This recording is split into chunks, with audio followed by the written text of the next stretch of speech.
Hi, welcome to Confessions of a Gen Xtivist. I'm Kelly Green, and these are my true crime stories.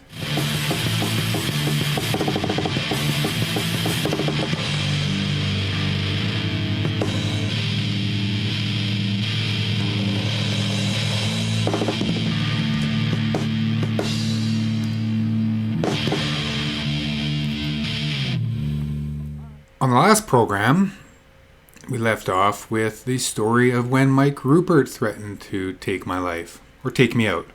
Interpret it as you will. Seemed a little threatening to me.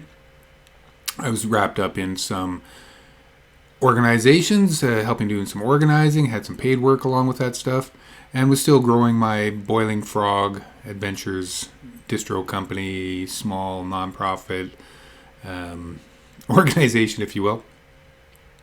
So we're in 2005, 2006. My good friend Tooker Gomberg, who I shared many an adventure with back in The Hague, on the streets of Toronto, and Edmonton, and Kananaskis. Tooker had taken his own life back in 2004, I believe, jumping off the bridge in the harbor of Halifax. It was the McDonald Bridge. In 2006, Boiling Frog, myself, Bridget, we teamed up with Tooker's widow, Angela Bischoff, and her organization, Greenspiration, and we mounted what would become a massive, massive tour. 26 cities and towns from coast to coast across Canada, departing on, I believe, April Fool's of 2006 east. We took the whole trip by train, by bus, a few borrowed car trips in between where there was no train or bus or transport. We managed to get all of our accommodation through volunteers, through people putting us up, through people giving us a room, giving us a couch or a floor to crash on. We were able to organize the entire tour through the grassroots. So we didn't do any formal media outreach with regards to buying ads or anything.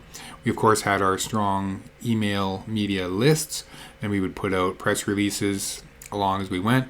We were very successful in getting coverage in community news organizations, specifically like university and college radio stations, that type of thing.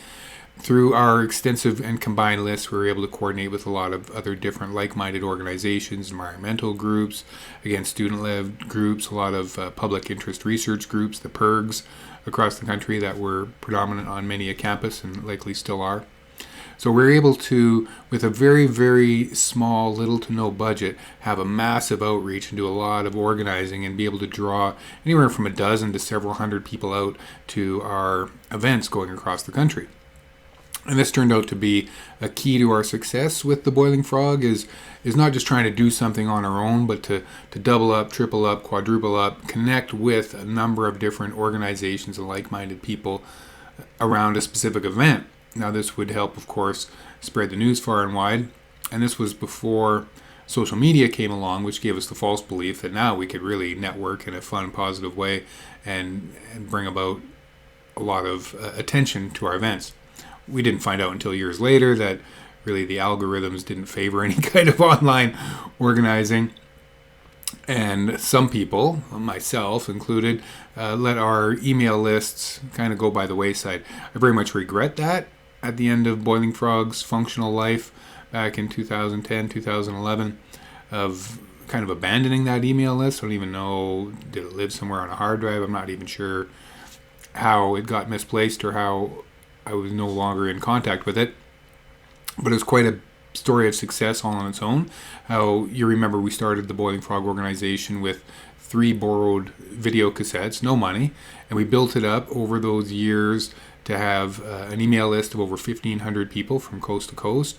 We had an incredible network of other like-minded organizations, big and small, that we could coordinate with from across the country. We had a huge selection of books and videos and zines and t-shirts and other materials that were made by activists for activists. So we're helping opening up that bottleneck, if you will, because we were coming into the age of content creation. So there's lots and lots and lots of content, but still was having a hard time getting to people. YouTube was still very, very young, if at all had it existed. And just in general, doing video or any type of long form content like that was quite new. Now, we were always interested in expanding our voice and getting the voices of other activists out there far and wide. And that's why we connected up with Nat Radio. Now, they were doing a small FM broadcaster in downtown Toronto, and I believe they were doing some early online radio broadcasting. Now, Nat Radio, that has morphed into a project by Hugh Riley. He was the one who was... He was Nat Radio. He was the face of Nat Radio. He was organizing, and it's probably his space that we were operating out of.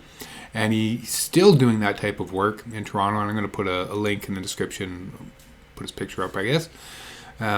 It was at Nat Radio that we first produced Reclaiming Independence. Now, this was a very, very ambitious multimedia production that was to come together live on the air at Nat Radio. So it involved two hosts, myself and my partner Bridget. There was guests live in the studio. We had videos queued up live to run clips on, as well as other different audio segments and different visual segments, which again is on the radio. I don't know what we were thinking of. I guess we were like early podcasting, doing radio, but also videotaping it. Or it was kind of the reverse of that. We were doing radio. We were doing video on the radio. At any rate, we mounted this massive live production of Reclaiming Independence. It was a lot of fun. And a friend that we'd met through the Boiling Frog screenings and through Nat Radio, Tony, he was a professional musician, very excellent, very talented man. And he really liked the work that we were doing. So he'd volunteered to be our show producer for that. So after producing it live, it wasn't exactly perfect, and we didn't have a good recording at the end of it to then release it out to a wider audience. So we went into post-production, and he cleaned it up and made a very, very wonderful, about 75 minutes long piece, Reclaiming Independence. Now, it covered the gamut. It had environmental issues and political issues and health issues. And we were trying to weave all that together. Our idea was to kind of connect the dots on a lot of different, what you might think as single issues, and connect those dots into one larger picture, which essentially was that the large corporations have captured our governments, not for the good of the people, but for the benefit of their bottom line. And as a result, all manner of problems have arisen. So whether that be climate change, unending war on terrorism, genetically modified organisms in our food supply, chemicals in our environment, the list goes on and on and on. We're trying to connect those dots. Now, it was an excellent program. We released it on CD. We did it live on the radio. We had a release party for that CD. It was quite an excellent event in and of itself. And then we cut it into 3 or 4 parts and made it available to the Rabble Podcast Network. They were fairly new at the time. Podcasting was just kind of coming into its own. This is almost 20 years ago now.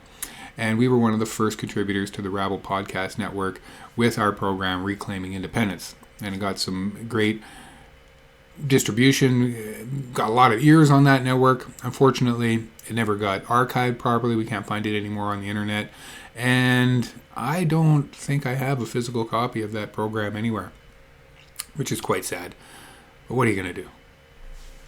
Now, along with the Reclaiming Independence production, we were still, our main focus was still promoting and distributing other people's work. So we mounted a number of different film festivals. One of them was called The End of the New World Order. So new and order were in brackets. So the end of the world, the end of the New World Order tour. I was trying to be clever with a play on words because, again, we were talking about a lot of different issues, connecting the dots, but we're also getting into, I guess, what would be more conspiratorial nature of the stuff. So at that time, there was a lot of talk in conspiracy circles and the fringes of the left and the right of the New World Order coming up, essentially driving us all towards a one world government. Now, these conspiracies still persist to this day. It's kind of morphed now, where as modern environmentalism and climate change controls and climate change regulations have been fingered as part of a globalist agenda. which is kind of ridiculous in and of itself. But regardless of that, we were trying to connect the dots again between some of the obvious things that are happening in the world, and we're trying to peel back the layers, if you will, get behind the curtain a little bit to find out what's actually happening, who's really pulling the strings, and why does it seem like there's a giant conspiracy to make our world a less habitable and less functionable place. I mean, it looks like that, but we can't really talk about it because if you're a conspiracy theorist, well, that's just the end of it. You're not living in reality at that point. So once again, we're still trying to find that balance between what we can all agree on as facts and what needs to be explored a little deeper, because when it does get exposed, there's a lot of resistance to the fact that there are rich people behind the scenes who generally control politics, and they drive the agenda of our political decisions and the direction of our economies and the way that we go as a civilization. So it's not a giant secret that these things are going on, but it's very hard, it's very slippery, it's very hard to pin down exactly the who, and therefore be able to come to some kind of resolve with regards to that. We get close, but we can't really get stuck on finding out what's actually happening. But that didn't slow us down, right? We're still doing these screenings, we're doing these festivals, we're opening up to other organizations, we're traveling around, primarily by train and by bus, sometimes by borrowed car, in different towns, different college cities and whatnot, different venues, and day by day, week by week, building up our organization, spreading the awareness on the number of different issues that are going around, and trying to just be better people. So along with that, we're meeting a lot of interesting people. So we might be at a trade fair for healthy living, say, for example. And we'd run into lots of people and grow our list that way and network out in different directions. It was an excellent way to stay relevant and stay current and to stay involved as part of a community as activists. So, because as an activist and as a curious person in general, I was very interested in making sure that I get to as many different events, public speaking, film screenings, any type of event that's going to involve educating the public. I was very much interested in doing that, absorbing as much information as possible, and then of course networking with the other organizations that were there. Again, making a stronger network, building up the whole resistance to empire, if you will, and working towards the solutions which may help us out of a lot of these problems, or at least mitigate a lot of the severity of the consequences of our problems. And I'm thinking primarily of climate change. And this decision would essentially drive us out of Toronto into a small town in Saskatchewan. Max, you'll know it well, your hometown, Craik, Saskatchewan, where Boiling Frog set up shop in 2007, landing in Craik, Saskatchewan on Earth Day of 2007, to homestead, if you will, to live off-grid and live in an intentional community of other like-minded eco people building alternative housing, straw bale houses, and off-grid, and using solar and wind and solar heated water and a number of different techniques, growing organic food and having animals and having small businesses in our homes. So we want to be part of that as the evolution of Boiling Frog and of our lives. And it wasn't unique. This idea went back at least to the 60s when we saw a lot of movement of people that first became enlightened, maybe through the civil rights movement, maybe through the women's movement, maybe through the anti-war movement or the early environmental movement, eventually getting to the place where, you know what, the systems that we live in are just not working. So what we need to do is create an intentional counter system to that, a counter culture, if you will. So there's a lot of back to the landers, right? A lot of people, exploring building their own homes for the first time and growing their own food and having small animals and working in community. So this wasn't an original idea. And in 2007, that's the direction that Boiling Frog went on. But first, before that had happened, we had this massive 26 city tour. Now, in order to prepare for that tour, we had to create a lot of our own original material. So we created 3 10-minute video modules. And Bridget she carried big weight in writing and piecing together how that's going to flow. And I did most of the technical work just on the computer, with the software and editing and cutting it all together. One of the activist friends of ours, Chris, who we'd grown to know through anti-globalization activism and anti-war activism in Toronto, and also through Nat Radio, I believe he was involved with that crowd. Excellent guy. Became great friends. He was also a techie, and he helped build a computer. I say help build. He built a computer for Boiling Frog. A nice big box computer, custom for video capture and editing. This beautiful, beautiful machine that never went on the internet. That was the plan. We're not going to get this computer infected with any internet viruses or bugs. So we had a production computer. We created these 3 great little standalone 10-minute videos to accompany us on our speaking tour across the country. But during that process of putting those 3 films together, and doing a lot of extra work, heavy work on the computer, doing a lot of editing, I developed some issues with my arms.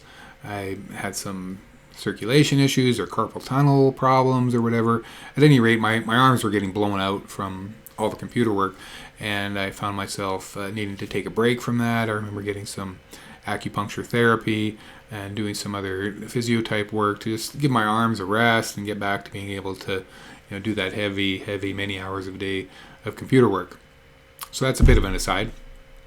We have our materials together. We have our talking points. Angela had recently, before that, produced I believe it's a 16-page newsletter called Depression Expression, and printed tens of thousands of copies of Depression Expression and made it available all across the country. And we had these with us on our tour. It was called the Healthy Mind, Body, Planet Tour. We had sponsors. I think even Via Rail sponsored us a little bit with our tickets. We had maybe one other sponsor, a big, maybe up to $5,000 of a sponsor, and a ton of tiny little sponsors along the way. Now, whether that be sponsoring just to get their name on a poster, in exchange they would send it out to their email list. That was kind of the bare minimum.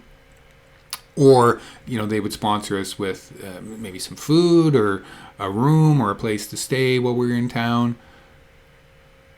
Certainly find us a venue, so we didn't have to pay for any venues, whether it be on universities, which were generally free if we were associated with a university group, or in coffee shops, or libraries, other small businesses, empty storefronts, maybe even people's private residences. We do private residence, maybe. There was a lot of them, and besides mounting the tour, just logistically getting from city to city, setting up, because I'm dragging my projector with me. I've got my big bin of merch, right? All my books and my zines and everything else, right? I've got the video projector. I've got a video camera, right? Because not only am I participating in the presentation during these 26 city stops, but I'm also the documentarian along the way. So all day long, I've got a camera attached to my arm, capturing everything, as well as being a participant in presenting in each of the cities that we go in. So I'd mentioned how this was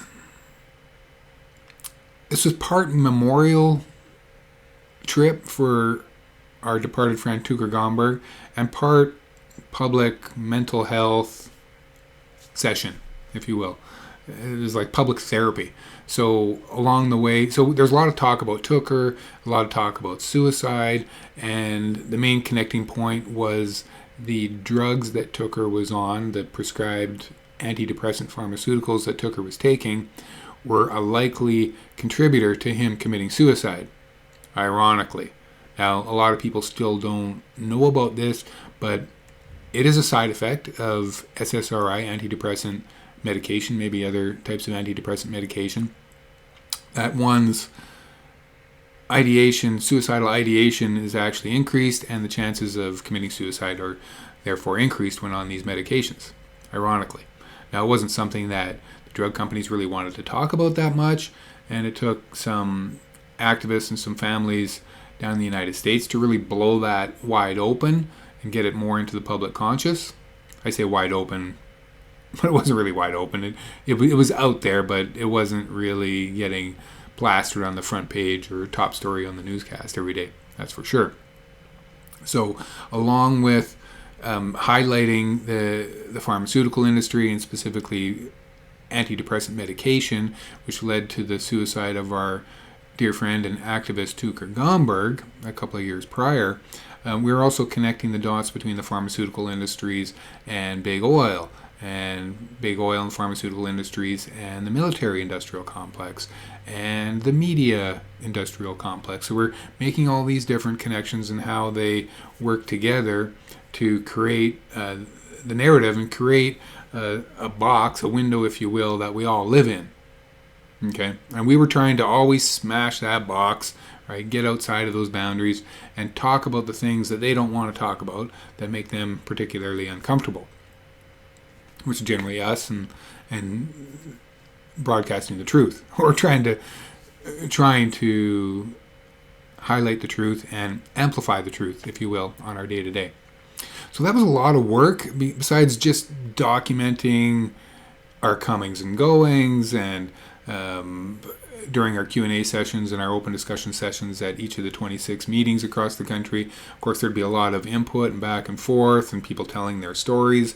And this is why I say it was part public mental health therapy session, because people would come and they would have genuine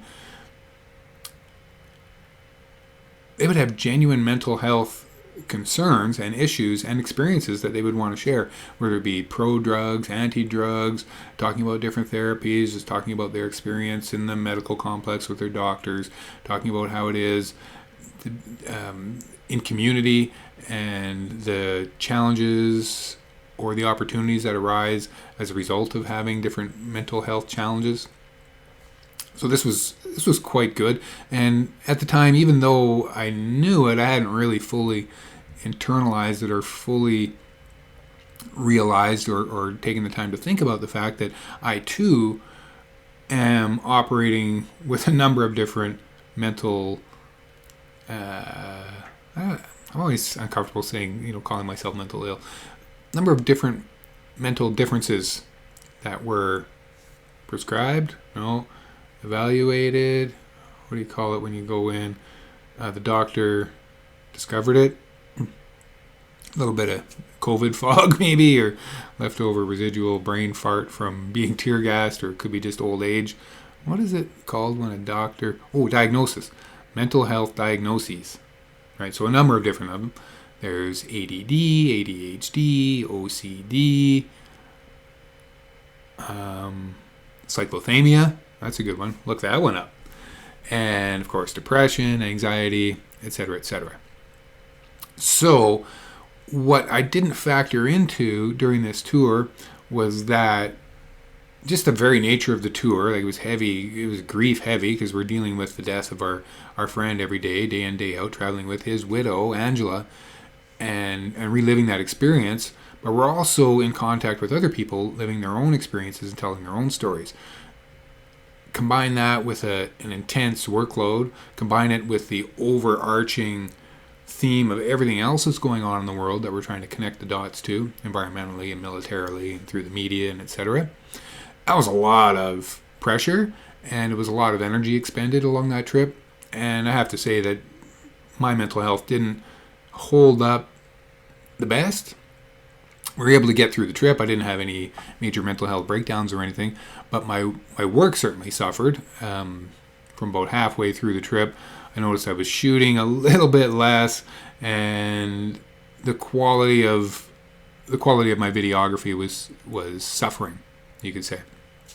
But we were able to get through it, and we managed to get so many excellent interviews from doctors and health professionals and activists and people with mental health advocates and just people sharing their own experiences. And along the way, we're still in the habit of putting out regular videos, so we would send material maybe back to Toronto, or we were cutting it on the fly as we went and having this stuff come out as little 8, 10, 12 minute video segments, one of which I know still exists, and I'm going to link it, from TVAC, Toronto Video Activist Collective. I know one of our videos from Killaloe, Ontario, I think is on there. Another memorable interview that we had took place in Victoria, close to the end of our tour. I think it might have been even the second last stop on our tour, and that was with Dr. Abram Hoffer. Dr. Hoffman was once the head of psychiatric medicine in Saskatchewan back in the 1950s, and he was involved with the early experiments of using psychedelics to treat mental illness, whether it be magic mushrooms or LSD or what have you. And he eventually, having decided through clinical trials, which involved him and his colleagues dosing, they loved it. It was a great experience. They found that LSD could be a helpful treatment for alcoholism, of all things, but it wasn't particularly that great in healing people of mental illness. What he did discover through his work in the 1950s was that vitamin B had a noticeable effect on mental health, noticeable positive effect on mental health. And he started exploring orthomolecular medicine, so basically treating with vitamins. That turned into a lifelong pursuit of his and passion, and he had, I'll have to look up the name properly, but he had an orthomolecular medicine practice in Victoria that he operated, I believe, up until his 90s when he finally passed.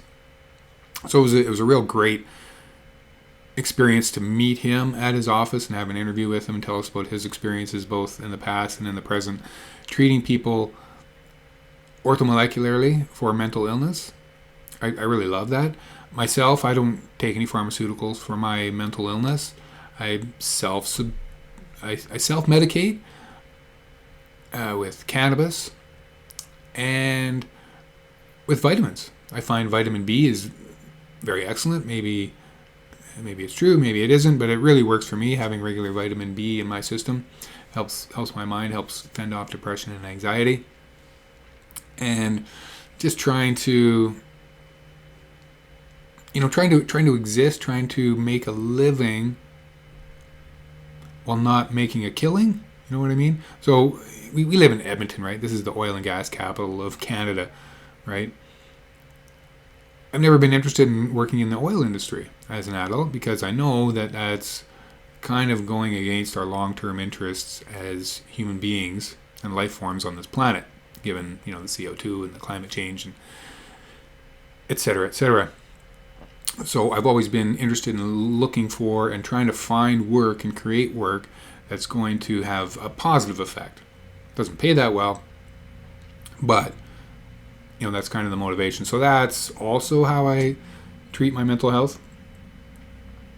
So I guess even though this 26 city tour, it was tiring and it was stressing and creating its own problems, it was also very therapeutic because I'm doing what I love. I get to practice my audiovisual production skills. We're doing public speaking all the time. We're traveling, right? We're creating content. We're meeting lots of new people. We're growing the organizations, and everything was wonderful. So we do this trip. First we went out east. We had Elsie Pugtuck, New Brunswick, Halifax.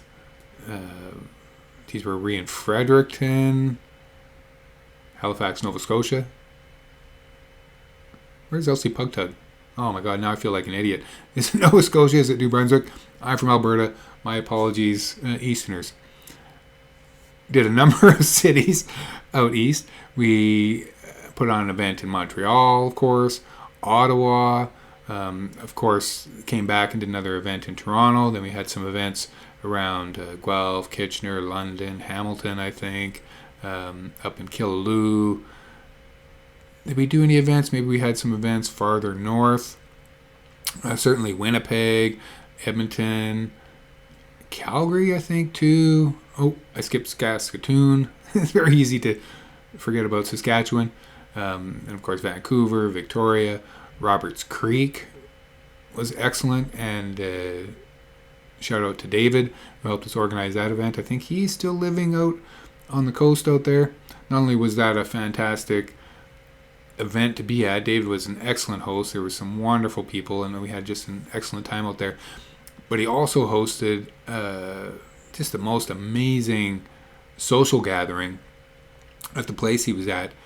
Music and decorations and dozens of people. It was a fantastic event. So if you're ever invited to one of David's parties out on the West Coast, be sure to take that up. It was fantastic. Now, while we were in Saskatoon, we stopped in Saskatoon, we did our event there.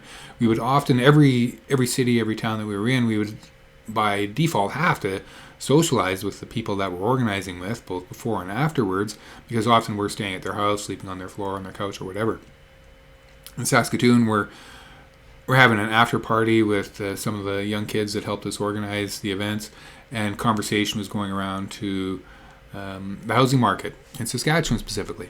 And someone mentions how down in Tegasky, a person could buy a house for $500. And I said, what? $500? Man, I could even come up with $500. And what was even more cool is that Tegasky is the town that my great-grandparents lived in when they first immigrated up from the United States and then previous Eastern Europe. So way back at the turn of the 1900s, early 1900s, my great-grandfather, John Yankee? I can't even remember his first name, but he is in the history book in Craik, and probably in Tegasky if they have their own history book. At any rate, that sort of tweaked my ears and tweaked my interest. I'll put that aside for a minute. We finish off the tour. We're heading west. Our last stop on the tour was back in Edmonton. We timed it for Edmonton. Angela still had friends here, even though she was now living in Toronto. My family was all still here. So the idea was to end the tour in Edmonton. We could part our separate ways. We could take some R&R and just chill and just relax. So that all went well. Bridget went back to Toronto. I think Angela stayed in Edmonton. And I went to Princeton, BC. So this is late June, early July of 2006. My brother was a co-owner in a restaurant there. Linguini's, that was what it was called for any Princeton people, if you remember Linguini's from 20 years ago. I went out there to spend some time with him, get a little bit of work, maybe make a little bit of cash, hang out, eat some pasta, have some fun. I get out there and I'm all excited, I'm talking about my trip and different things that are happening, and I happen to mention, because I was in Tegasky, and my brother knew Tegasky, because again, our great-grandparents were from there, I mentioned how, it's crazy, people can buy houses out there for like $500, and it was just nuts. I'm getting the story wrong. After Edmonton, I didn't go to BC straight away. I actually went to Saskatchewan. I went to scout out these alleged $500 homes. So Bridget took off, Angela is gone, I'm on my own. I make my way by bus, stop in Craik, Saskatchewan, which is about 50 kilometers as the crow flies, or 50 kilometers through the countryside from Tegasky. There was no bus to Tegasky, so I get off the bus in Craik. I thought, well, it's only 30 miles, 50 clicks. I can walk that in a day, no problem. So I'm walking these dark, dusty roads on a hot summer day. And had to stop a couple times and fill up my water bottle at people's hose off the side of their house. Got a couple of short rides from farmers who had stopped, curious, well, what's this weird guy doing walking out in the countryside? I made it to Craik. I made it from Craik to Tegasky, eventually sometime after supper. All day long as I'm walking southwest, I'm watching this giant thunderstorm build up in the sky, just build and come closer and closer and closer and closer. It was amazing to watch. And sure enough, when it did hit, it was a boomer. It knocked out power in Tegasky, and a lot of rain, a lot of thunder, and a lot of lightning. Very nice. Stayed the night in the hotel there. The next day, I went to the Tegasky town hall and inquired about, this alleged $500 house is for sale. I found out that my old great aunt and my great grandmother, my great-grandmother's house, it was up for sale, but somebody had picked it up, and there wasn't anything specific in that town anymore left to buy. So I thought, okay, that's fine. The mayor, or I think it was the town administrator of Tegasky, I'd mentioned how, I got to get back to Craik and catch my bus out of there.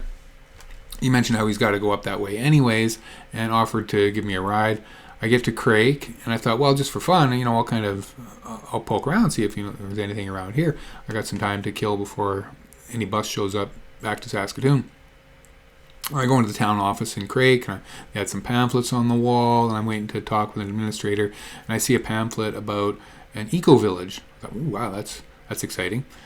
And as I read through this pamphlet, it turns out that the town of Craik was building an eco-village. So alternative, and I mentioned earlier in the program, alternative housing, alternative building techniques, alternative lifestyles, generate your own power, etc., etc., etc. Sounded very exciting. So I'd mentioned to the town admin, Shirley Eade, how this was kind of right up our alley, and what I was doing in the neighborhood, looking around for houses and whatnot. She had mentioned, well, there are a few places here in Craik for sale, fairly reasonably priced. She gave me the keys to a few places. One of them was right on Main Street. An old house. It was built, 100 years prior, so I think it was built in 1906. A cute little 2-story, tiny 3-bedroom house right on Main Street. It was lovely. It was green and white. And the owner wanted $2,500 for this house and the 2 lots that it came with.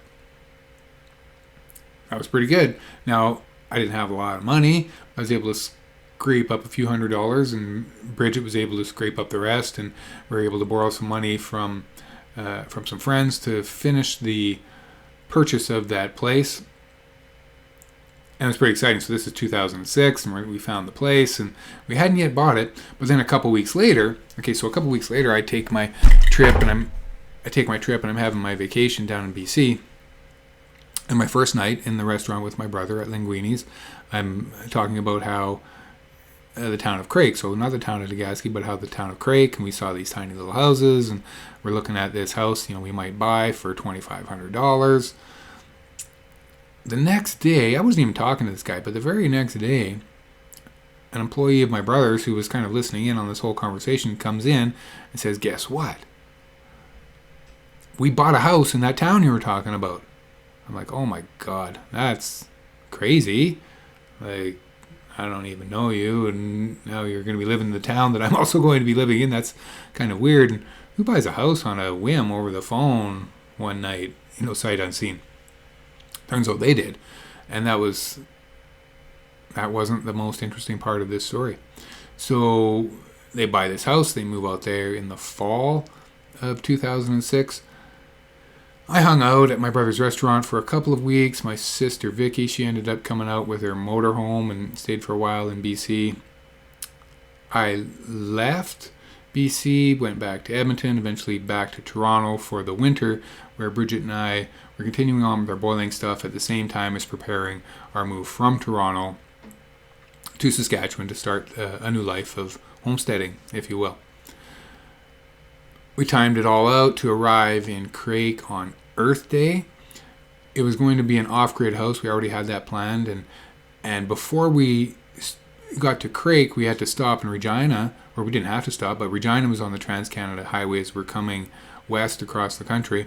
We stopped in Regina and went to the Canadian Tire store and bought, I think, one solar panel, 100-watt solar panel, and a little converter that we could then plug our little appliances in or charge our phones. No, we didn't have phones. Have a little bit of electricity because we were going to be off-grid. This was hilarious. And during the winter that we were organizing for this, putting on different fundraisers and stuff, we were also collecting a lot of Canadian Tire money. So we had a big, giant stack of Canadian Tire money, like $100 or so. That was a lot. And when we bought our solar panel and our little power inverter and whatever we needed with that, maybe a couple of other pieces, battery, I guess, that we had to have with our inverter, We used our Canadian Tire money. We thought that was pretty clever. Still cost us several $100s to get that tiny little solar panel. We arrive into Craik on the morning of Earth Day 2007, April 22nd, 2007. I thought, how apropos.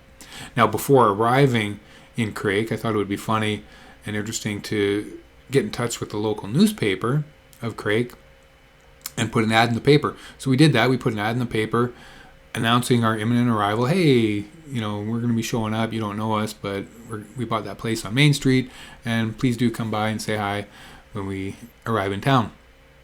So it was nice. We had a little bit of a welcoming people and the curious. They would come by and say hi. They were wondering who would have an idea to move to a town from Toronto, move to their town from Toronto, but even more absurd than that, to make an announcement, take an ad out in the local newspaper announcing their arrival. That must have been some kind of crazy idea. So we had people that come out and meet us. There was one father and son, the Luthers. They came and they gifted us with a couple of really heavy duty, like thick T-bone steaks from their own cattle. Some other people brought some other gifts. And what was kind of funny, kind of scary, I remember Mr. Luther explaining to us how maybe in times past our type, whatever that meant, wouldn't necessarily be welcome in a town such as Craik. And he told stories of how in the old days of Craik, in the early days of Craik, 1910s, 1920s, it was very, very openly racist. So Ku Klux Klan type stuff, burning crosses on people's lawns. It was a segregated town, so across the tracks from downtown on the eastern side of town was N-Town. That's how it was referred to. Where we purchased our house was in the downtown. I guess that was where all the good people of Craik were allowed to reside. So we didn't know that. We didn't really take a deep dive into the history of the previous 100 years of that town of Craik. We were just naive and thinking, wow, this is fantastic. This lovely little town wants to build an eco-village, and we're eco people, and we could totally fit in and buy that cute little house on Main Street. Now, we didn't go the route of the eco-village, obviously. That was a whole separate development that was happening across the highway, apart from the town, but still within the rural municipality of Craik, the RM. That was where people were building from scratch, off-grid housing, straw bale houses, sunken container houses, octagon houses, all kinds of crazy, interesting designs. And it's been featured widely in the media over the past 20 years and still exists to this day. So you can see this eco-village development as you drive on the highway between Saskatoon and Regina. We took a slightly different route. We bought that house in town. Our intention was to make that off-grid and sustainable as a lovely little place. So over the time that we were there, the plan was to wrap the house, or we developed this plan to wrap it in straw bales. I think the first winter we had maybe 2 or 3 levels of straw bales just on the outside bottom of the house to kind of keep the drafts out a little bit and try to insulate a little bit. We had no heat. We didn't get the heat hooked up, didn't have gas hooked up. But what we did do is buy a wood stove, because we got there in April, and then sometime in June or July, some of the locals, good-hearted locals, gently explained to us that, winter's coming, and it's the Canadian prairie, and it's going to get very cold, and you don't have any heat, and you should think about that because you might die if you don't have any way to keep yourself warm. So, right, wow, yeah, that's a really good point. The decision was to get a wood stove, which we were able to get delivered. There was a little Sears catalog outlet in the town of Craik. So we bought our Sears catalog wood stove, had it delivered, and then had one of the locals were able to use their truck to then drive it up the street and bring it into our house. We had to renovate our house somewhat. We took out a wall in the middle and built it up and made an extra retaining piece. There was an old existing chimney stack, brick chimney in that house from the old days when there was no gas heating and they just had the central, the kitchen stove that provided heat as well as their cooking heat. So they still had this old chimney. The idea was to just put our stovepipe up through the middle of this chimney out the top of the house, and boom, you're done. But that wasn't good for regulation, so we had to take out the entire chimney, brick by brick by brick by brick. Took that out. We bought the stovepipe. We hired the local plumber and heating guy to come and install that stovepipe. Got the stove in. Got some support in underneath in the basement of the house because it's, big cast iron stove. It's all kind of heavy. Got some extra support in the middle of the house because it had already started over the years to be sinking into the middle. And we were in business. We just needed to go get find some trees, find some wood to hold us out for the winter. Which again, another local who in a former life was a forester out in BC. So he knew what he was doing and he had all the equipment, and we were able to go out and on different farmers' land find, old and dead standing trees, primarily a lot of poplar that we could cut down and then store for the winter and use throughout the winter. There was also a pallet manufacturing plant in the next town over, Davidson, 30 clicks up the road, and we were able to get bags of end cuts of basically 1x4 pine that made really, really good fire starter. So we had our fireplace for heat. The one thing we weren't off-grid on, we still had city water. So we had running water and a flushing toilet, which was really nice. We didn't have any hot water, but in the winter, that was easy. We just had a giant pot on top of our stove all the time, and we had hot water on demand. For the summer, what we ended up doing is we connected with somebody that they were selling evacuated tube solar hot water systems. So imagine a series of tubes that hold about 2 liters of water each, and they're colored. They're dark, so they absorb the heat, they absorb the light, and it's an evacuated tube, so it's an insulated tube inside. It's like the same type of technology that would be inside of a thermos, for example. So it's glass, but it's got a wall of air. So it's a double-lined glass tube, and the air itself is what insulates the liquid inside. So you have these things set up. You got water coming in on one side, and it goes through to the different, and it circulates through the different tubes, and the cold water displaces the hot water. The hot water comes out, and you can keep circulating it, or you can store it in another tank. Now, we weren't fancy with all the pumps and electricity and everything. We just had a bunch of these raw tubes that would fill by hand with our coffee pot, and I would set out in the sun. I would slide it into the slats of a pallet. So a good 50% of these tubes had full-on sun exposure, and we would let these heat up through the day, and by mid-afternoon we would have all the hot water you could want. Like, it was literally near boiling temperature. So we would do our wash-ups, right? Our washing and our shaving and our showering, etc. in the afternoon. And it was always interesting to give a demonstration to people who were coming by, because again, we're right on Main Street. We're like in a fishbowl. Anybody that visited that town saw that what was happening over at our place was not in the norm.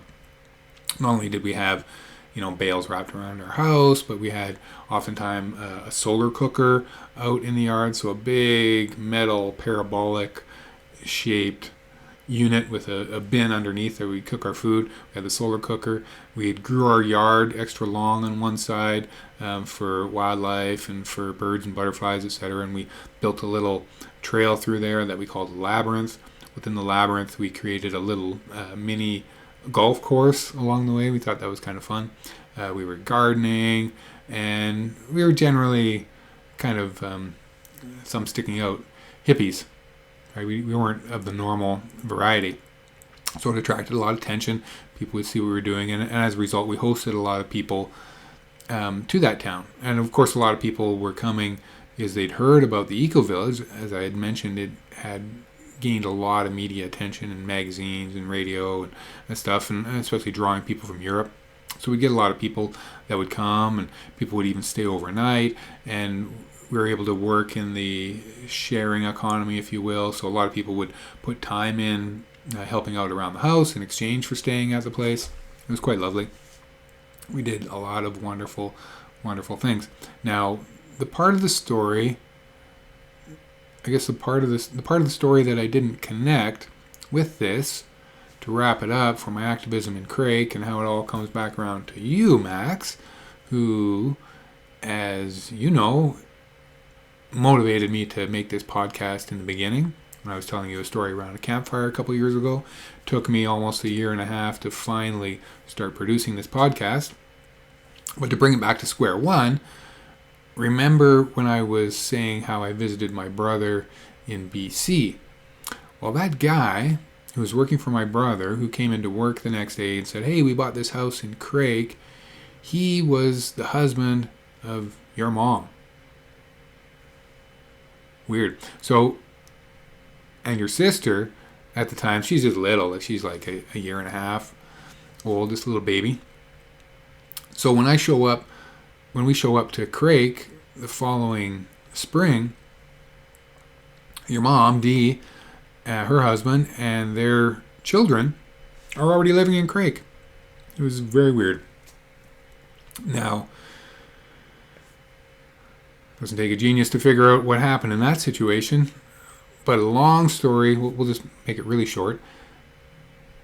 Your mom, Dee, and me ended up coming together, falling in love, having you, Maxwell, eventually leaving Craik for Edmonton, where we are now, and getting married.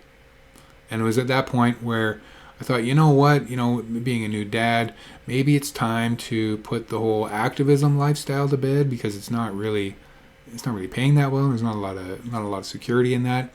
And now I have not only a son, but together with Deanna, I've got a new family to think about and take care of. So I essentially parked Boiling Frog and moved to the city, where I became a bus driver.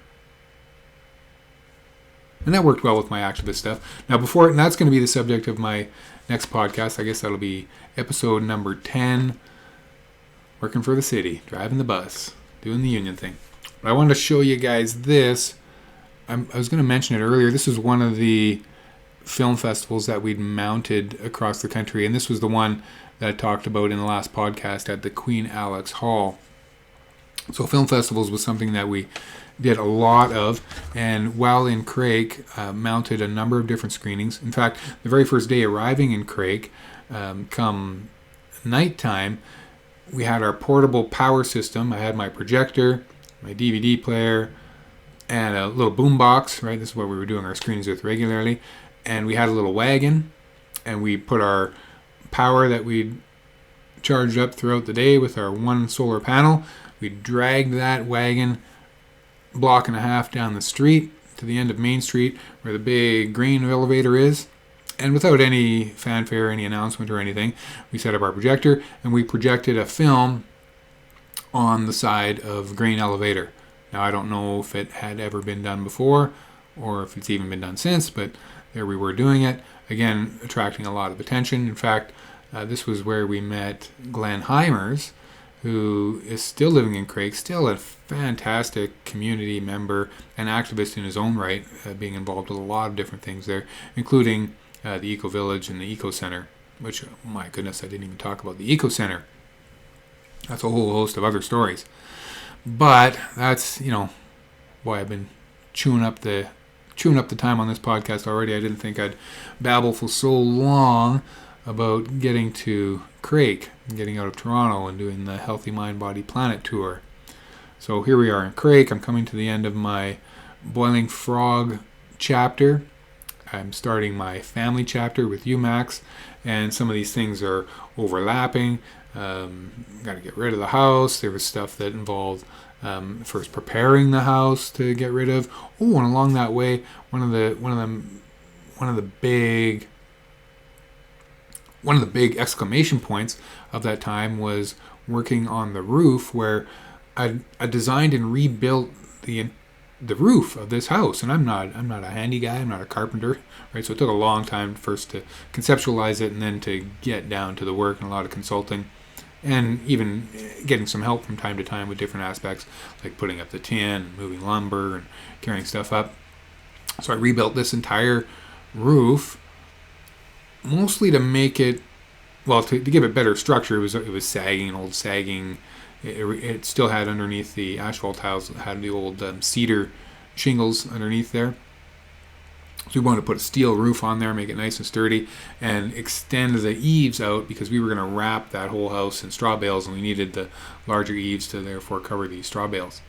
Now, near the very ending stage of building this roof, I had fallen off the roof and broke my back. Essentially, it crushed one of the vertebrae in my back, and that was a cascading set of events that led me away from that house, away from that relationship that I was in, and then into a more permanent relationship with my wife-to-be, Dee, and her beautiful kids, Adam, Emma, and Umax.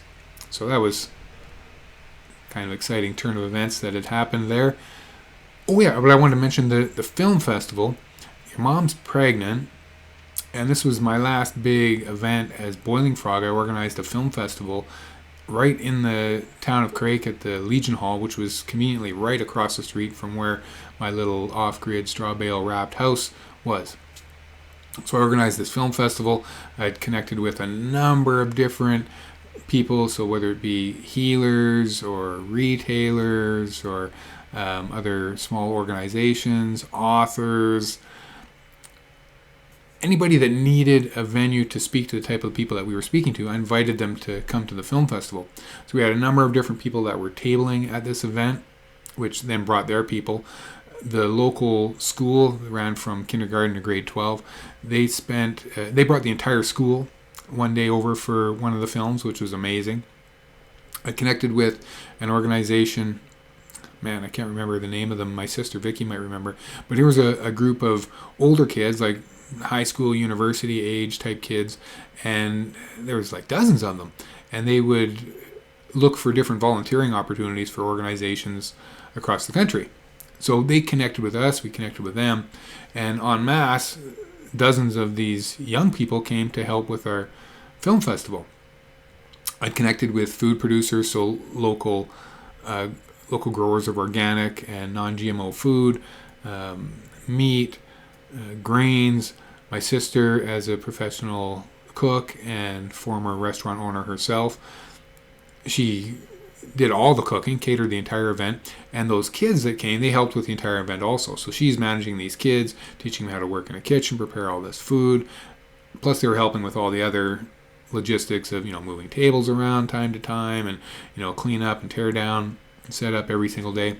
It was amazing, amazing, amazing film festival experience. It was called the Earth Day Film Festival, and that was the last thing that Boiling Frog did in that town. Other things I did, just very briefly, I produced an 8-part series with, what's the gentleman's name? He lived up the road by Davidson. He created the very first certified organic farm in Canada. Man, why can't I remember his name? But it was contracted through the Saskatchewan Organic Directorate. So I'd gone up, filmed a bunch of interviews with him around his farm, and then cut together this beautiful little several-part series that they used, put it out on DVD as well as probably on their website, talking about him and the history of organic farming in Canada. That was quite exciting. Boy, there was a lot of stuff, a lot of different activist-y stuff we did, and it was all, again, it was geared towards raising awareness. And now that we were living in Craik, doing this more intentional living, there was a lot more of that type of material we were coordinating with, whether it be alternative house building like earth ships. So that was where we connected with Naomi. She came and she came to our screening regarding earth ships. Now she was also an early pioneer at the Eco Village, bringing her young family there, and she's even more hardcore. They spent that first winter living in a yurt. Crazy. And then the following year, started working on some straw bale construction. So that was where we got got to know Naomi for the first time and meet a lot of other really excellent people. My sister Vicky, your Auntie Vicky, she came out and lived with us for a while. And when I was living, I'd moved in with your mom, just around the corner from my straw house. Vicky and her boyfriend ended up habitating the Boiling Frog house on Main Street and keeping it warm and keeping it from freezing during the winter. Because what we knew is that with the winters as they were, getting down to minus 30, minus 40, we had to keep the heat going in that house, lest we run the risk of our water pipes freezing. And we still had the old-fashioned copper water pipes. And what I did actually to help that situation a little bit is I drilled a hole, just fairly small hole in the floor. Cut out this hole in the floor, and then using like dryer tube, right, dryer vent tube, and a couple of very small 1 watt or 2 watt computer fans at the top and at the bottom going into the basement, just to draw a little bit of heat off of the fireplace that was running all the time, and just pump that little bit of heat down underneath the house where the water pipes were. And it was successful. I never did get any freezing water pipes, but of course did have to keep that fire going at all times. So what are we up to? We're up to nearly 2010. Let's call it 2010, 2011. Max, you're coming on the scene about now, and I'm getting ready to abandon Craik for the city of Edmonton and a job driving the public bus. Isn't that exciting? So I don't know what you're doing in your life to be an activist, but let me tell you that anything that you're doing in community, right? Anything that you're doing to help out your neighbors, anything that you're doing to talk about issues that are important, anything that you're doing in your own personal choices, your own personal consumer choices. So you're buying better food, local food. Maybe you're going with recycled instead of raw materials. Maybe you're shopping at a secondhand store.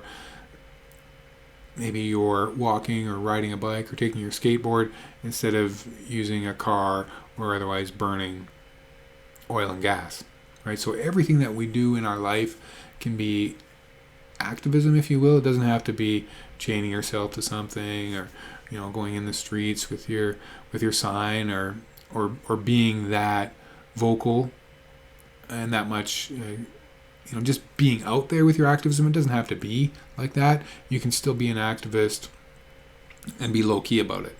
And that's what I want to offer some kind of support for all of the people that are partaking in the activism, not the glamorous activism. So, not the stuff you're going to see on the news activism, right? This is the in the trenches stuff. Doesn't get any glory at all. Like I said, it's right down to the family level, to the neighbor level, to the community level. Anybody that's involved in that way has my support, because we need to work together and we need to continually work on the solutions to our problems, lest they get any worse. So all that being said, I'm going to call that the end of episode 9. I hope that you're able to find me back on episode 10.